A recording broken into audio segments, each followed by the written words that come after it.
감사합니다. 감사합니다. 혹시 저번 주에 오신 분들 알겠지만 제가 저번 주에 설교를 뭘로 시작했죠? 영어로 시작했죠? 그죠? 기억하시죠? 아주 말도 안 되는 영어로 시작했는데 오늘은 또 재밌는 얘기 한 가지로 설교를 시작하려고 합니다. 되게 싫으셨죠? 저? 오늘은 재밌는 얘기로 시작할 테니까 다들 기대해 주시기 바랍니다. 자, 오늘 교회에서요 여름 성경학교 했답니다. 썸머 스쿨이죠. 썸머 VBS인가요? 그거죠. 그래서요. 네, 새로 어떤 들어온 교회 선생님 한 분이 아이들을 위해서 설교를 하는 날이었습니다. 근데 선생님이 그 맡은 설교 부분이 뭐냐면 모세 이야기였습니다. 그런데 그 선생님은요 아직 믿음이 없고 기독교로 개종한 지 얼마 되지 않았습니다. 그래서 다른 선생님들이 없는 틈을 타서 아이들에게 이렇게 말을 했습니다. 얘들아, 야 모세 이야기 알지? 모세 이야기. 야 거기 홍해바다 있잖아. 거기서 모세가 이렇게 바다를 쫙 나누고 이스라엘 백성들이 그 가운데를 쫙 지나갔다고 성경에 나오는데, 근데 왜 사실은 그가 하나님이 하신 기적이 아니고 거짓말이래. 홍해바다는 사실 바다가 아니고 굉장히 얕은 계곡이래. 하나님이 가르신 게 아니라 같은 물가를 텀벅텀벅하면서 갔더래. 아이들은 어리둥절하며 혼란스러워했습니다. 야, 그러다 한 10살쯤 되어 보이는 남자아이가 환하게 웃으면서 일어났습니다. 이야, 역시 하나님의 기적은 굉장히 놀라워요. 선생님은 놀랐겠죠. 야야야, 도대체 뭔 말을 하는 거야? 왜 이게 기적이라는 거야? 그냥 이스라엘 사람들이 얕은 계곡을 지나간 게 그게 기적이야? 그러자 그 남자아이는요 계속 환하게 웃으면서 이런 얘기를 했답니다. 아 선생님, 기적이잖아요. 기적 맞아요. 자 보세요, 그 얕은 계곡에 수많은 애국 병사들이 빠져 죽었잖아요. 근데 기적이죠. 재밌지 않습니까? 재밌는 얘기입니다. 좀 써주십시오. 이렇게 어린아이 치고는요 참 재치있는 답변입니다. 그런데요, 이 구약 역사에서 가장 중요한 사건이 홍해 사건. 이게 가장 중요한 사건 중에 하나가 이 홍해 사건입니다. 이것이 실제로 일어난 역사적인 사실인지, 진짜 역사적으로 일어났는지 그렇지 않은지에 대해서 의문을 갖고 있는 기독교인들이 생각보다 굉장히 많습니다. 그거 아십니까? 이게 진짜인지 가짜인지. 위에 이야기 선생님처럼요 이스라엘 백성들이 홍해를 건넌 사건을 믿을 수 없다고 믿는 기독교인들이 굉장히 많습니다. 생각보다. 홍해가요 지형적으로 사람이 건널 수 있는 얕은 강물이나 늪이었을 것이다 라고 믿는 사람도 많습니다. 그럼 여러분, 우리나라의 고령 앞바다가요 여러분 그 간조의 차로 인해서 이렇게 물이 갈라집니다. 아십니까? 그렇게 갈라지는 것처럼 이 물이 갈라지는 건 이제 이해가 됩니다. 봤으니까. 근데 도대체 물이 이렇게 옆에 벽으로 쌓인다는 것은 도저히 이건 상식적으로 이해할 수 있는 일이 아니라고 여겨서 도저히 홍해 사건을 믿을 수 없다라고 얘기하는 사람들이 의외로 굉장히 많습니다. 이렇게 홍해 사건을 인정하지 않는 사람이 많은 반면에요, 또한 홍해 바다 사건이 실제로 일어났다고 믿는 기독교인들도 상당히 많습니다. 거의 비등비등합니다. 홍해를 가른 것이요, 홍해를 딱 가른 것이 하나님의 전지전능한 능력이다 라고 믿는 사람들도 많고요, 하나님께서 이 세상을 창조하신 분이기 때문에 원하기만 한다면 자연을 하나님의 마음대로 조종할 수 있다고 믿기 때문에 홍해바다도 하나님께서 가르셨다라고 믿습니다. 때로는 어떤 목사님의 설교에서는요, 하나님은요 하나님을 따르는 사람들을 위해 이런 초자연적인 기적들, 능력들을 행하시는 분이고 이런 믿음을 가지고 세상을 갈라서 복음으로 변화시켜야 합니다 라고 설교하시는 분들도 있습니다. 재밌죠 오늘. 자, 이렇게요 성서에는요 하나님의 초자연적인 계시가 담긴 책이기 때문에 우리의 생각과 우리의 상식을 뛰어넘음을 강조하면서요 성서에 기록된 문자 그대로 믿어야지 여러분들의 신앙이 깊어집니다. 여러분 성경에 있는 문자 그대로 믿으십시오 라고 가르치기도 합니다. 틀린 이야기 아닙니다. 여러분 성경에 있는 문자 그대로 믿어야 합니다. 틀린 이야기 아닙니다. 근데요, 성경의 성서의 그 표면에 드러난 이야기에 너무 집착한 나머지 그 이야기를 통해서 성서를 쓴 저자가 궁극적으로 말하려고 하는 메시지들을 놓치는 경우가 굉장히 많이 있습니다. 오늘 홍해 이야기가 바로 이런 예에 해당됩니다. 홍해 이야기는요, 출애굽기 14장에 걸쳐 기록되어 있습니다. 1절부터 31절까지 굉장히 꼼꼼히 한번 읽어보면 하나님이 이스라엘 백성을 기적으로 홍해를 건너게 하신 이야기라기보다 기적으로 이스라엘 백성을 건너게 한 이야기가 아니라 하나님께서 이집트를 치신다는 내용입니다. 이집트를 멸하신다는 내용입니다. 성서 저자는요, 하나님과 이집트의 대결을 통해서 무엇인가 굉장히 중요한 것을 이야기하고 싶었던 것입니다. 그것이 무엇일까? 자, 모세의 인도로 이집트를 탈출한 이스라엘 백성은요, 하나님의 인도하심에 따라 홍해 바닷가로 오게 됩니다. 이곳에서 하나님은 모세에게 계시의 말씀도 이렇게 말씀을 하십니다. 내가 이집트의 왕 바로의 그 마음을 완악하게 하여서 그들을 너희들을 추적하게 할 것이다. 내가 바로와 그의 군도를 사용하여 나의 영광을 드러낼 것이다. 그러면 이집트 사람들이 내가 하나님인 것을 깨닫게 될 것이다. 라고 14절과 18절에 동일하게 말씀하고 있습니다. 이집트의 군대를 사용하여서 영광을 드러내고 하나님인 것을 깨닫게 한다입니다. 하나님께서 이스라엘 백성을요, 홍해로 인도하신 목적은 그들에게 자유를 주기 위해서하기보다는 하나님의 영광을 이집트 사람들에게 드러내고 그들에게 나는 하나님이다 라는 것을 알게 하려는 것이었습니다. 즉 다시 말해서요, 하나님 자신을 드러내는 것이 바로 홍해 바다 사건의 목적이라는 겁니다. 나는 하나님이다, 내 영광을 드러내야겠다, 이게 바로 홍해 바다 사건의 목적이라는 얘기입니다. 처음 들어보셨나요? 자, 여러분들 한국에서 굉장히 인기 있는 버라이어티 쇼 중에 하나가 있습니다. 뭐가 있습니까? 나는 가수다. 보셨죠? 한 번이라도 다 보신 분 보셨죠? 굉장히 저도 처음에 좋아했다가 지금 별로 좋아하지 않습니다. 여하튼간에 이곳에 출연한 가수들은요, 자신이 가지고 있는 가창력과 이제 퍼포먼스, 김범수처럼 퍼포먼스가 굉장히 다른 가수들보다 뛰어나다는 것을 그 청중들에게 보여주고 알려주기 위해서 굉장히 많은 노력들을 합니다. 마찬가지로요, 하나님께서는요, 나는 하나님이다 라고 자신을 드러내시면서 도대체 무엇을 보여주고 무엇을 알려주고 하셨던 것일까? 잠시 이스라엘 백성 이야기를 한번 해보겠습니다. 홍해 바닷가에 도착한 이스라엘 백성은요, 막강한 이집트의 군대가 기병들이 자신들을 쫓아오고 있다는 이야기를 들었습니다. 앞은 바다입니다. 지금 뒤에는 이집트의 군대들이 쫓겨오고 쫓아오는 굉장히 앞으로도 갈 수 없고 뒤로도 갈 수 없는 진퇴양난의 상황에 빠지게 됩니다. 이런 상황에 빠지게 되자 그들은 두려움에 떨면서 하나님께 부르짖습니다. 근데 그 하나님께 부르짖는 그 내용이요, 자세히 읽어보면 하나님 우리를 구원해 주십시오, 하나님 제발 구원해 주십시오 라고 간청하는 것이 아니라 모세를 비난하고 추궁하기 시작합니다. 오늘 14장 11절부터 12절의 내용이 바로 그 내용입니다.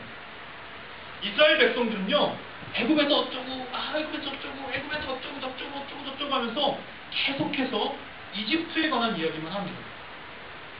11절부터 12절에 총 5번에 걸쳐서 애굽, 즉 이집트란 단어가 계속돼서 이스라엘 백성들의 입에서 사용되고 있습니다. 좀 다른 얘기합니다. 미국 사람들이 어려움과 위기에 처했을 때 누구를 부릅니까? 도대체 어려움과 위기를 처했을 때 누구를 부릅니까?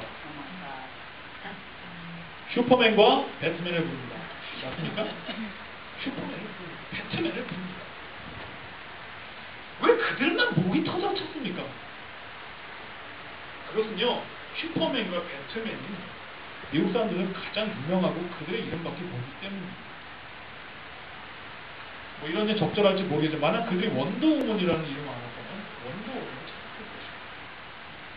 그리고 슈퍼맨과 배트맨을 부르는 이유가 뭐냐면요, 이런 어렵고 힘든 상황에서 그 사람들이 그 배트맨과 슈퍼맨이 가장 믿을만하다고 생각했기 때문에 그들의 이름을 부르는 것입니다.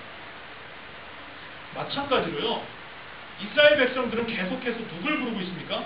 이집트를 부르고 있습니다. 애굽을 부르고 있습니다. 이집트란 이름만 알고 있습니다.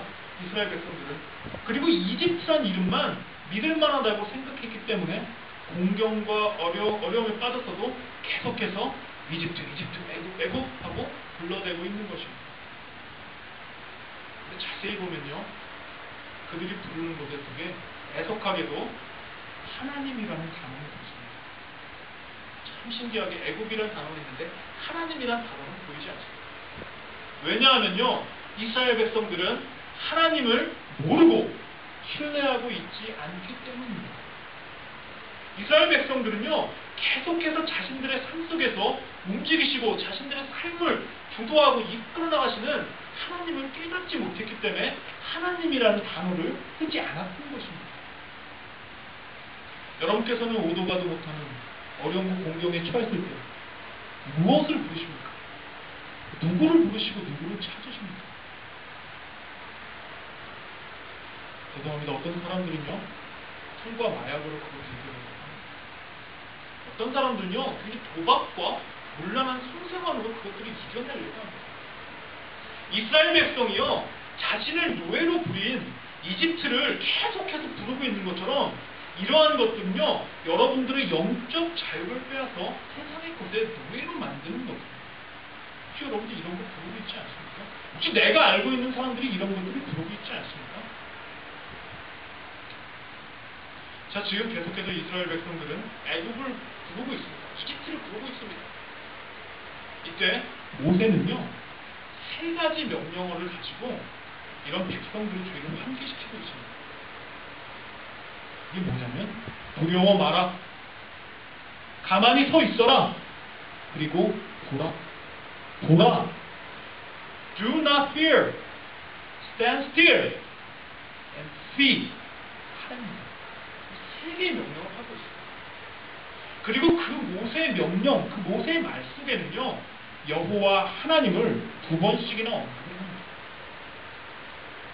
너희는 두려워하지 말고 가만히 서서 여호와께서 오늘 너희를 위하여 행하시는 구원을 보라. 여호와께서 너희를 위하여 싸우시는 너희는 가만히 있을지어다 라고 13절하고 14절에 이야기하고 있습니다. 즉 다시 말해서요, 구원을 위해서 인간들, 즉 이스라엘 백성들, 인간들이 할 수 있는 것은 아무것도 없다라고 모세는 이야기하고 있는 것입니다.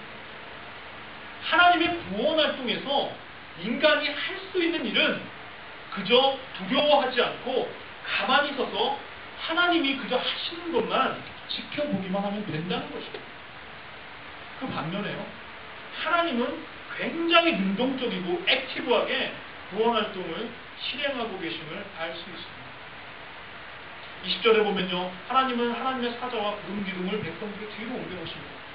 21절에 보니까 모세의 손을 이용해서 큰 동풍이 불게 하시고 바닷물을 옮기시고 다른 땅을 보여주십니다. 24절에 불과 구름 기둥에서 애굽 군대를 어지럽게 하십니다. 25절에서 병거바퀴를 벗겨서 애굽 군대가 달리기 어렵게 하십니다. 27절에 다시 바닷물로 돌리셔서 이집트 군대를 전멸시켜버립니다. 결국은 30절의 말씀처럼요, 여호와께서 이스라엘을 애굽 사람의 손에서 구원하십니다. 즉 하나님께서, 즉 하나님만이요, 구원 활동의 주체가 된다는 이야기입니다. 하나님이 나는 하나님이다 라고 자신을 드러내신 이유가 모든 구원 활동이 하나님에게 속해 있음을 보여주시고 알려주시려고 하는 것입니다. 오늘 본문을 기록한 성서의 저자가 궁극적으로 이야기하고 싶었던 것은 홍해 바다를 이렇게 쫙 가르시는 하나님의 전능함과 하나님의 기적, 초자연적인 기적을 이야기하는 것이 아니라요, 하나님만이, 오직 하나님만이 구원의 주체이시며 그 자연까지도, 바다라는 자연까지도 여호와 하나님의 구원의 계획에 순종할 수밖에 없다라는 그 사실을요, 홍해바다의 사건을 통해서 고백하고 전하고 싶었던 것입니다. 여러분 잘 아셔야 돼요. 기적을 이야기하는 것이 아니라 하나님만이 구원하신다라는 것을 보여주는 것입니다. 사랑하는 오늘 교회 성도 여러분, 홍해바다 사건이요, 기적에 초점이 맞추지 않은 것처럼 여러분들이 신앙생활 하는 데 있어서 눈에 보이는 기적과 이적 같은 것을 바라고 그것에만 초점을 맞춘다면요, 결코 숨어서 내 뒤에서 내 속에서 일하시는 나는 너의 하나님이다 라고 이렇게 말씀하시면서 여러분들 속에서 일하시는 하나님의 구원 행위를 절대로 깨달을 수 없습니다. 기적과 이적에 눈이 멀면 안 됩니다. 눈에 보이는 기적보다 눈에 보이지 않는, 그리고 여러분들의 삶 속에서 역사하시는 그 하나님의 행위에 더욱더 집중하는 삶을 살아가시기를 바랍니다. 하나님이 구원의 주체이시고 주관하신다는 사실은 불변이시고 엄연한 사실입니다. 하지만 이런 하나님도요, 여러분에게 하나님의 구원 사역을 위해서 여러분에게 한 가지를 요구하고 계십니다. 기대되시죠? 한 가지가 무엇이냐면 바로 하나님 앞으로 나아가야 한다는 사실입니다. 지금 이스라엘 백성들은요, 이집트의 군대 때문에 두려움에 떨고 있습니다. 이러한 이스라엘 백성들을 향해서 하나님은 모세를 통해 이렇게 말씀하고 계십니다. 15절에 보면요, 이스라엘 자손들에게 명령하여 어떻게 해라? 앞으로 나아가게 하라. 앞으로 나아가게 하라. 이스라엘 백성들은 굉장히 두려웠습니다. 앞으로 나아가자니 홍해바다에 빠져 죽을 것 같습니다. 뒤로 가자니 이집트 군대에게 죽을 것이 굉장히 두려웠습니다. 이런 두려움이요, 교회 생활을 하던 그 이집트에 대해서 굉장히 그리움을 갖고 있습니다. 그 힘들고 어렵고 고난의 상황을, 이집트의 그 상황을, 박해받던 상황을 굉장히 그립게 만들었습니다. 근데요, 이스라엘 백성들은 굉장히 두려웠습니다. 죽을 것이 두려웠습니다. 그리고 다시 이집트로 돌아가고 싶었지만, 다시 노예 생활로 돌아가고 싶었지만, 과감하게 홍해바다로 한 발 향해 나아갔습니다. 과거의 모든 것을 끊어버리고요, 그리움들을 끊어버리고요, 한 발 앞으로 홍해바다로 나아갔을 때 비로소 하나님의 구원 계획에 동참할 수 있었습니다. 사랑하는 성도 여러분, 무엇이 여러분들을 하나님께 한 발 앞으로 나아가게 하는데 주저하게 만듭니까? 방해합니까? 혹은 하나님께 한 발 앞으로 나가는 것이 두렵습니까? 하나님께 한 발 앞으로 나아가야 할 때, 이전에 내가 좋아했던 그 모든 것들, 내가 그것들의 노예가 되었던 것들을 다 포기하고 다 끊어야 하기에 하나님께 한 발 앞으로 나가는 것이 두렵지 않습니까? 두렵습니다. 하지만요, 하나님이 여러분들 삶에서, 저의 삶에서 구원 활동을 하시게 하기 위해서 여러분들은 과감하게 하나님께 한 발 앞으로 나아가야만 합니다. 여러분들이 하나님께 한 발 앞으로 나아갔을 때 들어가면 빠져 죽을 것 같았던 그 홍해 바다가요, 그 홍해 바다가 오히려 여러분들의 구원의 통로가 됩니다. 하나님께 한 발 앞으로 나아갔을 때요, 죽을 수밖에 없었던 그 이스라엘 백성들이 새로운 생명을 얻게 되었습니다. 왜냐하면 하나님께 나아간 하나님께서는 생명이시기 때문입니다. 하나님께 한 발 앞으로 나아갔을 때요, 두려움에 떨었던 이스라엘 백성들이요, 31절에 보면 그 두려움에 막 떨고 있었던 이스라엘 백성들이요, 이제는 여호와 하나님만을 경외하고 여호와 하나님만을 두려워하고, 이집트 군대를 두려워했던 그 백성들이 이제는 하나님만을 두려워하고 하나님만을 믿었던 것처럼, 여러분들이 하나님 앞으로 한 발 나아갔을 때 여러분들이 가졌던 두려움과 그 모든 것들이, 두려움들이 하나님만을 두려워하는 거룩한 두려움, 또한 하나님을 향한 그 믿음으로 바뀔 것입니다. 이 사실을 믿으셔야 합니다. 이것이 신앙이고 이것이 오늘 여러분에게 하나님께서 하시는 말씀입니다. 이것이요, 예수 그리스도를 통해서 나는 하나님이다, I am the Lord 라고 말하시는 스스로 하나님을 보여주신 그것의 참된 목적입니다. 여러분, 이렇게 내가 끊고 하나님께 앞으로 나아가기 위해서 내가 할 수 있는 것 무엇이겠습니까? 여러분의 힘으로 되지 않습니다. 여러분의 힘으로 되지 않습니다. 성령께 능력을 간구하십시오. 예수 그리스도께 큰 능력을 간구하시고 과감하게, 나는 못 가겠지만 지금 못 가겠지만 과감하게 한 발 내딛으십시오. 그렇다면 새로운 차원의 평안과 기쁨이 여러분에게 함께 할 것입니다. 기도하겠습니다. 사랑의 아버지 하나님, 참으로 감사를 드립니다.